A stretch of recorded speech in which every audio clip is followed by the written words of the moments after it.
Hi friends எல்லாருக்கும் வணக்கம். ஐயனார் துணை சீரியல்ல வர வாரம் என்ன நடக்க போகுது அப்படின்னாங்க இந்த வீடியோல பார்க்க போறோம். வீட்ல நிலா வந்துட்டு சேரனுக்கு ஹெல்ப் பண்ணிட்டு இருக்காங்க. அப்ப சோழனை கூப்பிட்டு நீங்களும் காயெல்லாம் கட் பண்ணுங்க அப்படின்னு சொல்லிட்டு பேசிட்டு இருக்காங்க. அப்படி பேசிட்டு இருக்கும்போது நிலாவோட ஃப்ரெண்டு வராங்க. வா அப்படின்னு சொல்லிட்டு கூப்பிட்டு பேசிட்டு இருக்காங்க. அப்ப அவங்க சேரன் கிட்ட அப்புறம் சோழன் கிட்ட எல்லாம் இன்ட்ரோடியூஸ் பண்றாங்க. அப்ப அந்த ஃப்ரெண்டு சொல்றாங்க, நீ வந்துட்டு பார்ட்னரா சேர்றதுக்கு வேணான்னு சொல்லிட்டு, ஆனா எங்களுக்கு வந்து உன்னை விட்டா வேற யாரையும் தோணல. நீ நல்லா டேலண்டட்.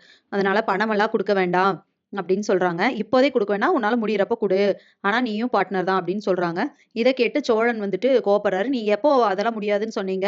ஏன் வேணான்னு சொன்னீங்க? நாங்க தான் அமௌண்ட் ரெடி பண்ணி தரோம்ன்னு சொன்னோம் தானே அப்படின்னு சொல்லிட்டு கேட்கிறாரு. சேரனும் அதே மாரி கேட்கிறாரு. ஏப்பா அதான் பாத்துக்கலாம் பணம் ரெடி பண்ணி குடுக்கலாம்ன்னு சொன்னேன்ல அப்படின்னு சொல்றாரு. அப்ப நிலா வந்துட்டு இல்ல நான் வேணாம் தேவையில்லாத செலவு அப்படின்னு சொல்லி சொல்றாங்க.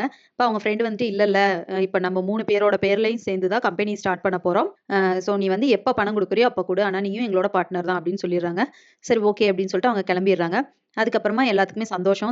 நம்ம தான் பணம் குடுக்காம இருக்க போறதில்ல. சீக்கிரம் ரெடி பண்ணி குடுத்துறலாம் அப்படின்னு சொல்லிட்டு சோழன் சொல்றாரு. இவங்கலாம் பேசி முடிச்சதுக்கு அப்புறமா பாண்டி வராரு. அப்போ சோழன் வந்துட்டு பாண்டிக்கும், வானதிக்கும் சண்டை அப்படிங்கிற விஷயத்த சொல்றாங்க. அடிக்கடி சண்டை போட்டே இருக்காங்க அப்படின்னு சொல்லும்போது, அவங்களோட நல்லா டைம் ஸ்பெண்ட் பண்ணுங்க. நல்லா பேசுங்க. அவங்கள எங்கேயாவது வெளிய கூட்டிட்டு போயிட்டு அந்த மாரி பேசுங்க அப்படின்னு சொல்றாங்க.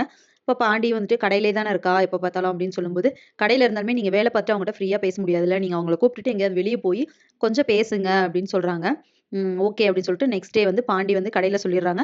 கடை வேலையெல்லாம் நீங்க பார்த்துக்கங்க. இன்னைக்கு நான் கடையில இருக்க மாட்டேன். வெளிய போறேன் அப்படின்னு சொல்லிடுறாரு. அப்படியே வழி பார்த்துட்டு இருக்காரு. வழியில வந்துட்டு வானதி வராங்க. அவங்கள கூப்பிட்டு பேசுறாரு. என்ன நீயா கூப்பிட்டு பேசுற? அதிசயமா இருக்கு அப்படின்னு சொல்லிட்டு வானதி கேட்கறாங்க. நீ ஃப்ரீ தானே? வா நம்ம இன்னைக்கு வெளிய போறோம் அப்படின்னு சொல்றாரு. என்ன வெளிய போறோமா? என்ன பாண்டி உனக்கு என்னாச்சு? அப்படின்னு சொல்லிட்டு வானதி கேட்கறாங்க. ஒண்ணும் இல்ல. வா இன்னைக்கு நம்ம 2 பேரும் வெளிய போறோம் அப்படின்னு சொல்லிட்டு அவங்கள கூப்பிட்டுட்டு வெளிய போறாரு. ஹோட்டல்ல எல்லாம் சாப்பிட்டுட்டு அப்ப அவங்க கிட்ட சொல்றாங்க. என்னோட வேலை அப்படி இருக்கு. சோ எப்ப பார்த்தாலும் உனக்கு ஃபோன் பண்ணி நான் பேசிட்டு இருக்க முடியாது. நீ தேடி வர்றேன்னா, உனக்கு வேலை இல்ல. நீ காலேஜ் போற, ஃப்ரீயா இருக்க, வர்ற. பட் நான் அந்த மாரி என்னோட வேலைலாம் விட்டுட்டு நான் வர முடியாது. என்னோட சிச்சுவேஷன கொஞ்சம் புரிஞ்சுக்கோ. அதுக்காக உன் மேல லவ் இல்லன்னுலாம் கிடையாது. நீ பேசாம இருந்தா என்னால இருக்கவே முடியல. அது உனக்கு புரியல. அப்படின்னு சொல்லி அவர் சைடு அவரு எக்ஸ்பிளைன் பண்றாரு. இத கேட்டு வானதி கொஞ்சம் மனசு மாறுறாங்க. சரி பாண்டி இனிமே உன் கூட சண்டை போட மாட்டேன் அப்படின்னு சொல்றாங்க. சோ இதுக்கப்புறம் என்ன நடக்க போகுது அப்படிங்கிறத இனி வர வீடியோல ஒண்ணொண்ணா பார்க்கலாம் ஃபிரெண்ட்ஸ். அதுவரைக்கும் வெயிட் பண்ணுங்க. நன்றி. வணக்கம்.